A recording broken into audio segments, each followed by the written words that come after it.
Have you ever heard of Vasovagal autonomic episodes and how they differ from panic attacks? Panic attacks start from a thought that triggers the fear response and then the body, whereas with the vasovagal episodes, you start with the bodily reaction that triggers fear. Triggers that can provoke such vasovagal autonomic responses are pain. I've had this so many times with endometriosis. I know that a lot of people get it as well with kidney stones, with acute injury, and during labor. It can also happen during bowel contractions, which is weird, and I never ever thought that this was possible, but it has happened to me, and it's freaking scary when it happens. They also weirdly happen with motion and acceleration. So for example, it has been happening to me to get these episodes during plane takeoffs and when cars are speeding. They can also be triggered by heat and cold. This is why a lot of people faint during hot weather. Sometimes even when you're too cold and your extremities, hands and feet are cold, this might also trigger them. They can also be triggered by standing still for too long, like in queues or concerts. Also strong emotions, and here I don't include only fear. It can be any sort of strong emotion. Most people who have chronic illnesses struggle with those, and it's kind of a whoop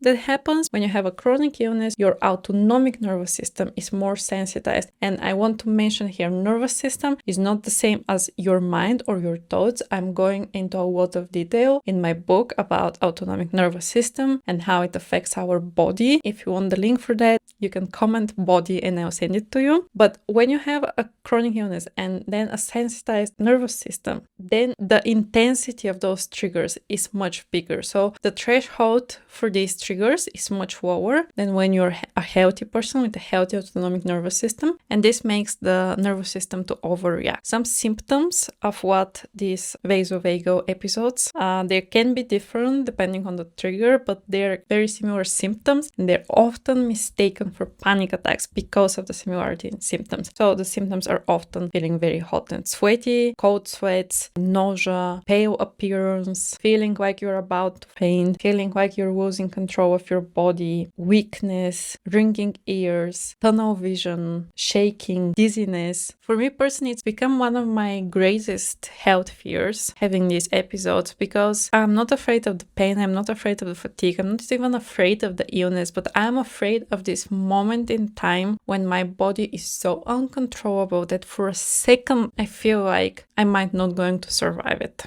If you've ever gone through something similar, I would love to discuss this more in the comments. Please share below.